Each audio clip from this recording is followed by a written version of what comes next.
శుభకార్యాల్లో కూడా పిలుచుకోలేని పరిస్థితి, అశుభం జరిగిన దగ్గర కూడా నిలబడలేని పరిస్థితి తీసుకొచ్చినటువంటి వ్యక్తులమైన క్రిమినల్ కేసులు పెట్టి వాళ్ళను జైలు పాలు చేసి మళ్ళీ భవిష్యత్తులో అటువంటి శిక్షలు రాకుండా చూడడము ఇది ప్రజాప్రతినిధుల యొక్క బాధ్యతగా తెలియజేస్తూ ఈరోజు మరి మా యొక్క కౌన్సిలర్లకు అందరికీ కూడా అన్ని కులాన్ని హక్కును చేర్చుకొని అభివృద్ధి పదంలో తీసుకుపోవాలని చెప్పి మా యొక్క సూచనలు ఇవ్వడం జరిగింది. కానీ వీళ్ళందరూ ఇలా వచ్చినందుకు వాళ్ళందరూ శుభాభినందనలు తెలియజేస్తూ ఈరోజు స్థానిక జేఆర్ఆర్ గార్డెన్ సంగారెడ్డి నందు గత మున్సిపల్ ఎన్నికలలో జిల్లా స్థాయి మన సంగారెడ్డి జిల్లాలో గెలుపొందిన కౌన్సిలర్లందరికీ ఇవాళ ఇక్కడ సన్మానం చేయడం జరిగింది. ఇవాళ ఆయా మున్సిపాలిటీలలో ఒక 40 నుంచి 50 మంది కౌన్సిలర్గా గెలుపొందడం జరిగింది. వారికి గౌరవప్రదంగా మా రెడ్డి జేఏసీ తరఫున వారికి అందరికీ కూడా సన్మానం చేయడం జరిగింది. మా ముఖ్య అతిథిగా మా రాష్ట్ర జేఏసీ అధ్యక్షులు అప్పన్నగారి రామరెడ్డి మా సూచన మేరకు ఇక్కడికి వచ్చి ప్రతి ఒక్కరికి ఇవాళ సన్మాన కార్యక్రమంలో పాల్గొని తగు సూచనలు చేయడం జరిగింది. ఎందుకు అంటే ప్రజాప్రతినిధులుగా గెలుపొందిన తర్వాత ఏ మార్గదర్శకాలు ఉండాలనో వారికి సూచించడం కూడా జరిగింది. అసలు యాక్చువల్లీ ఇలా రెడ్డి అనేది తను అన్నట్టు ఇలా చాలామంది కుల చిచ్చులు పెడతా ఉన్నారు, బీసీ ఎస్సీ రెడ్డి అని. కానీ మేము ఏనాడు కూడా వాళ్ళని ఎన్నాడు బీసీలను దూషించలేదు, ఇక్కడి నుంచి కూడా ఎస్సీలను ఎప్పుడు దూషించలేదు. ఎప్పుడు తను అన్నట్టు అన్న తమ్మి చెల్లి బావ అనే మమేకమైనటువంటి పోయే కులం ఒక రెడ్డి జాతి ఒక్కటే. నిజంగా అన్ని కులాలను కలుపుపోయే రెడ్డి జాతే ఇలా కనుమరుగయ్యే పరిస్థితి ఉన్నది. కాబట్టి ఇలా ప్రభుత్వాలకు కూడా చెప్తా ఉన్నాం, గత ప్రభుత్వాలు ఇలా విస్మరించినాయి రెడ్డి జాతిని.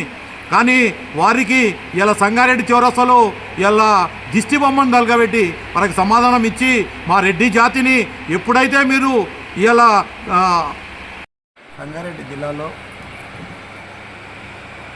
అన్ని మున్సిపాలిటీలు సంబంధించినటువంటి రెడ్డి కౌన్సిలర్లను గౌరవించుకోవాలి, సన్మానం చేసుకోవాలని మా ఇక్కడ ఉన్నటువంటి రెడ్డి జేఏసీ అధ్యక్షులు మరియు మహిళా అధ్యక్షుల ఆధ్వర్యంలో చాలా బ్రహ్మాండంగా చేసుకోవడం జరిగింది. దీని ముఖ్య ఉద్దేశం ఏంటంటే ప్రజాప్రతినిధులకు గెలవడమే కాదు, ప్రజలకు మనతో ఏ రకమైనటువంటి సేవలు చేయాలి, మన ప్రజలలో మమేకమై ఏ విధంగా ఉండాలని దాని మీద ఎక్కువ సూచనలు ఇవ్వడం జరిగింది. వాళ్ళందరికీ కూడా ఇలా అన్ని కులాలకు అతీతంగా ప్రజాప్రతినిధులు గెలిచినప్పుడు కులాలను అందరినీ హక్కులు చేసుకున్నటువంటి జాతి రెడ్డి జాతిగా మేము భావిస్తూ ఇప్పుడున్నటువంటి ప్రభుత్వం గత ప్రభుత్వం కూడా మాకు పేదలకు ఉన్నారు. 80 సంవత్సరాల స్వాతంత్రానికి వచ్చినప్పుడు ఉన్నటువంటి పరిస్థితులు ఇప్పుడు లేవు. మాకు కూడా పేదరికం వచ్చింది. ఈ పేదరిక నిర్మూలనలో భాగంగా మీరు కూడా ప్రభుత్వం ఫలాలు కొన్ని అందించాలి పేదలను అనే దాని ఉద్దేశంలో మేము ఎన్నో రకాలుగా మెమోరాండాలు, బహిరంగ సభలు, పాదయాత్రలు, ధర్నాలు, దీక్షలు చేయడం జరిగింది. చేసి గత ప్రభుత్వంలో వాళ్ళు బై ఎలక్షన్లు వచ్చినప్పుడల్లా మేనిఫెస్టోలో పెట్టి మనం మోసం చేశారు. 2018లో మోసం చేసి వాళ్ళకి ఎప్పటికప్పటికి అడిగినా కానీ బై ఎలక్షన్లో ఖచ్చితంగా మీరు ఎప్పుడు కూడా మా దగ్గర రాకూడదు, మీరు టీవీలలో స్క్రోలింగ్లోనే చూడాలి, ఖచ్చితంగా రెడ్డి కార్పొరేషన్ ఇచ్చి పేదరెడ్లను ఆదుకుంటామని చెప్పి మాట ఇచ్చారు.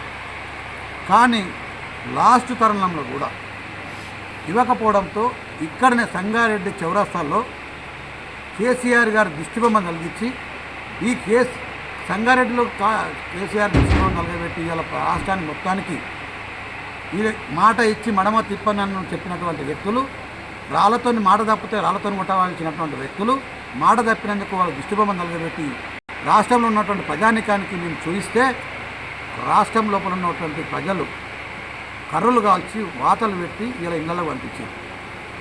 దాని తరుణంలో 2023లో డిసెంబర్లో జరిగినటువంటి ఎలక్షన్లో ఇప్పుడున్న ప్రభుత్వం కూడా మేనిఫెస్టోలో పెట్టడం జరిగింది.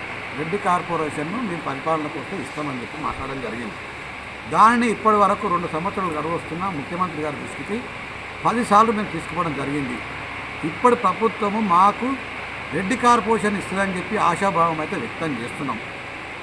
కానీ ఒకవేళ మాట తప్పినా మడన చెప్పినా గత ప్రభుత్వం కాల్చినటువంటి పరిస్థితులలో మిమ్మల్ని కాల్చకుండా చూసుకోండి, పేదలను ఆదుకోండి.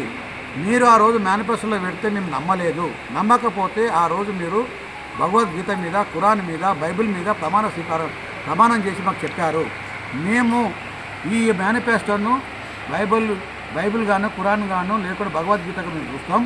ఖచ్చితంగా దాంట్లో పెట్టినటువంటి అంశాలను మేము పరిగణనలో తీసుకుంటాం, మీకు అమలు చేస్తామని చెప్పిన మాట వాస్తవం. దాన్ని అమలు చేయకపోతే మాత్రం మీకు సరైన గుణపాఠం రాబోయే ఎలక్షన్లో ప్రజలే చేస్తారు. అది మేము సంఘాల నాయకులంతా మేము చెప్తలేము, కాకపోతే మాట నిలుపుకోవాలని చెప్పి మేము భావిస్తూ వాళ్ళు మాట నిలుపుకుంటారనే ఆశాభావాలు వ్యక్తం చేస్తూ ఇప్పుడున్నటువంటి పరిస్థితులలో కొందరు కులాల మధ్య స్విచ్ పెడుతుంది. కులాల మధ్య స్విచ్ పెట్టి వాళ్ళ మనుగడ కోసం, వాళ్ళ ఉనికి కోసం, వాళ్ళ సొంత ప్రయోజనాల కోసం మాట్లాడుతున్నటువంటి వ్యక్తులు కులాలను అందులో ముఖ్యంగా రెడ్డి కులం మీద విషం కక్కుతూ ఉన్నారు. నేను ఏమంటున్నాను అంటే, రెడ్డి కులం మీద విషం కక్కి మీరు చేస్తున్నది కాదు. మీరు ప్రమాణ స్వీకారం చేసి భారత సౌమ్య భౌమాధికారాన్ని మేము కాపాడుతామని చెప్పి ప్రమాణం చేసినటువంటి వ్యక్తులు మీరు అన్ని కులాలను హక్కున చేర్చుకోండి. కాకుంటే రిజర్వేషన్ల పరంగా రాజ్యాంగపదంగా ఎవరికైతే అన్యాయం జరుగుతుందో, రిజర్వేషన్లు ఎవరెవరికి వచ్చినాయో వాళ్ళే రిజర్వేషన్లు తీసుకుంటున్నారా లేదా పేదవాళ్ళకు రిజర్వేషన్ అవుతున్నాయి, దాని మీద ఉద్యమ స్వరూపంలో ఉద్యమం చేయండి. ఇవాళ ఇందిరమ్మ ఇండ్లు వచ్చిన వానికే వస్తున్నాయి, లేకుండా ప్రభుత్వ పొలాలు వచ్చిన వానికే వస్తున్నాయి, లేకుండా కాలేజీలో సీట్లు వచ్చిన వాళ్ళకే వస్తున్నాయి, లేదా ఉద్యోగాలు కూడా తాతకు వస్తున్నాయి, తండ్రులకు వస్తున్నాయి, మళ్ళీ మన్మలకు వస్తున్నాయి.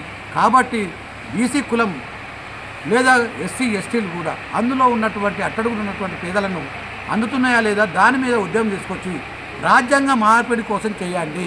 ఆర్థిక పరంగా ఎవరైతే పేదరికం ఉన్నదో వాళ్ళకి రిజర్వేషన్ కల్పించే విధంగా తీసుకపోతే అందరూ ఈ భారతదేశ పౌరులుగా అభివృద్ధి పదంలోకి వస్తారని చెప్పి మేము భావిస్తూ ఉన్నాం. కాబట్టి ఖబర్దార్ కుల రాజకీయాలు తీసుకొచ్చి ఇలా కులాల మధ్య అన్నదమ్ములు గ్రామీణ ప్రాంతంలో ఉన్నటువంటి కులాల మధ్య స్విచ్ పెట్టడము సరైన పద్ధతి కాదు. దాన్ని ఆ కులంలో ఉన్నటువంటి మిగతా కులంలో ఉన్నటువంటి ప్రజాప్రతినిధులు కూడా ఒకసారి గమనించాలి. ఇది ఏ రకంగా దారితీస్తుంది. ఇలా